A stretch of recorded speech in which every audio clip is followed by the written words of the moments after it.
Tabe, Berimba Kareba. Semoga Anda selalu sehat dan terus bersemangat. Saat ini Anda menyimak berita Sulawesi Tengah bersama saya, Aling Talamoa. Sejumlah berita teraktual dan menarik seputar Sulawesi Tengah telah kami siapkan untuk Anda.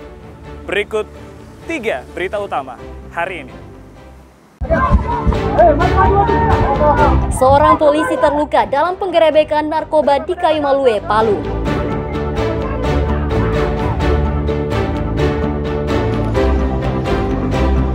Badan Zakat Nasional Palu menyalurkan bantuan zakat kepada warga kurang mampu.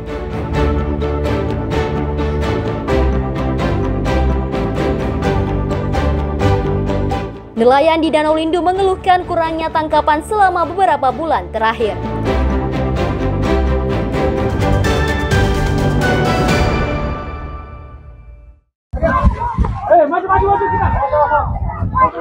Penangkapan 2 pengedar sabu di Kelurahan Kayumalue Ngapa, Kota Palu berujung bentrokan antara polisi dan massa pendukung pelaku. 2 pelaku berinisial FR dan FN ditangkap dengan barang bukti 11 paket sabu seberat lebih dari 22 gram bersama barang bukti lainnya. Saat dibawa ke mobil, pelaku melawan dan berteriak memancing kerumunan warga yang kemudian menghadang dan melempari polisi dengan batu. Seorang anggota tim Jaguar mengalami luka robek di wajah dan dilarikan ke rumah sakit Bayangkara. Untuk mengurangi massa, polisi melepaskan gas air mata sesuai prosedur pengamanan. Kasat Samapta menjelaskan tindakan tersebut dilakukan karena situasi semakin tidak terkendali.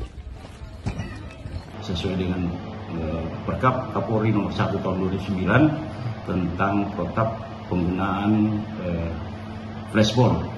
Jadi kami melakukan penembakan flashball gunanya untuk mencegah massa semakin beringas.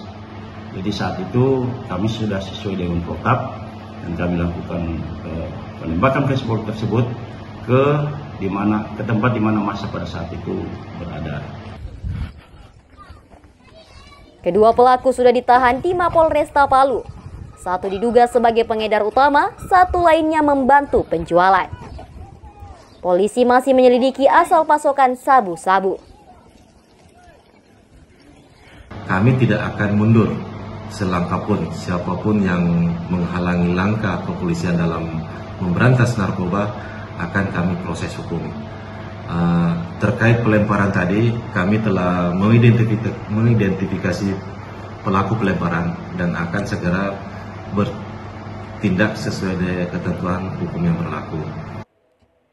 Insiden penyerangan terhadap anggota polisi akan diproses sesuai hukum. Polisi telah mengidentifikasi para provokator dan pelaku pelemparan batu.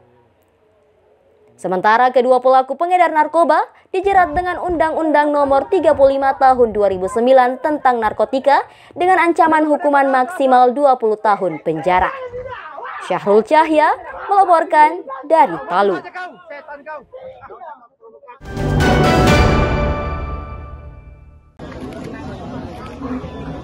Penyaluran zakat, infak, dan sedekah dari Badan Amil Zakat Nasional Kota Palu kembali dilaksanakan Rabu pagi di kantor Kelurahan Talise. Sebanyak 413 mustahik atau warga penerima manfaat di Kecamatan Mantikelore menerima bantuan dalam bentuk uang tunai dan sembako. Ratusan warga terlihat mengantri untuk mengambil bantuan. Mereka merupakan warga yang terdata dari 8 kelurahan sekecamatan Mantikelore. Adapun kategori mustahik yang menerima bantuan antara lain kaum duafa, lansia, penderita stunting, janda, guru ngaji, guru honor non-sertifikasi, hingga pegawai SARA, pemandi jenazah, penggali kubur, dan pegawai honor kelurahan. Total bantuan yang disalurkan untuk warga Kecamatan Mantikelore mencapai Rp240.300.000. Program ini merupakan bagian dari penyaluran zakat yang telah menyasar 7 kecamatan di Kota Palu. Hingga saat ini total dana yang telah disalurkan mencapai Rp1.249.000.000 lebih. Hari ini kecamatan ke-7 dari 8 kecamatan yang ada di Kota Palu. Terakhir nanti Kecamatan Palu Barat. Hari ini Mandi Kelor ini sebetulnya terbanyak karena dia 8 kelurahan, yang lainnya cuma 6 saja. Dan penerimanya juga 413 dengan jumlah budgetnya itu sembako tambang tunai 240 juta sekian. Ya, gitu. Penyaluran berikutnya dirancang akan dilaksanakan di Kecamatan Palu Barat pada Agustus atau September mendatang. Bantuan ini disambut antusias oleh masyarakat yang mengaku terbantu, terutama dalam memenuhi kebutuhan pokok sehari-hari. Saya perwakilan dari Ibu Guru Honorer sekaligus non sertifikasi. Di sini programnya bagus sekali, memang bahasnya setiap tahun. Alhamdulillah saya dapat. Semoga kedepannya semakin maju lagi, Basnasnya semakin banyak lagi bantuan-bantuan penerima manfaat. Program penyaluran ini merupakan wujud pengolahan zakat mal dari para muzaki di Kota Palu yang disalurkan secara berkala kepada mereka yang berhak menerima. Dalam penyaluran zakat ini, Rumah Sehat Basnas juga menyediakan layanan pemeriksaan kesehatan gratis meliputi cek gula darah, kolesterol, dan hipertensi bagi warga yang hadir. Syahrul Cahya melaporkan dari Palu.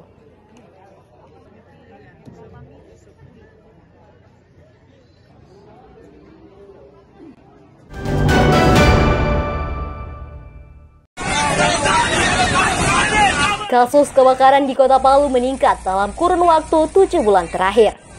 Sepanjang tahun 2025, Dinas Pemadam Kebakaran dan Penyelamatan Kota Palu mencatat lebih dari 200 kasus kebakaran.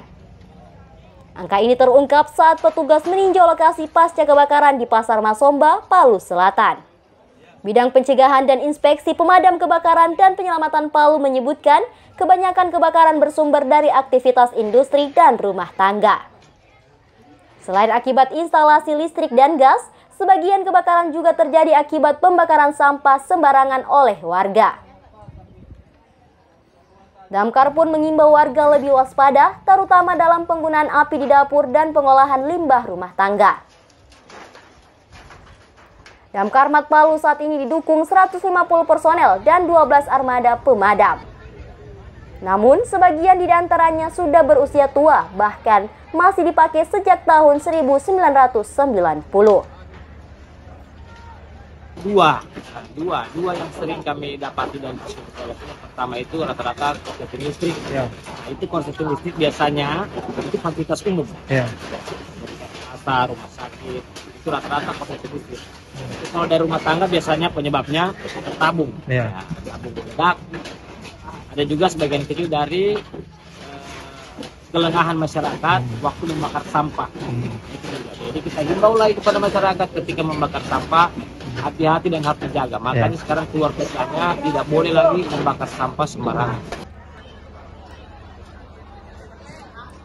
Kondisi ini menjadi tantangan petugas saat melakukan pemadaman di lokasi yang padat dan sulit terjangkau. Untuk menekan risiko kebakaran, Damkar Palu secara rutin menggelar edukasi dan simulasi kebakaran ke warga. Fokus sosialisasi ditujukan kepada ibu rumah tangga dan pekerja rumahan yang sering beraktivitas di area rawan api seperti dapur atau gudang listrik. Syahrul Cahya melaporkan dari Palu.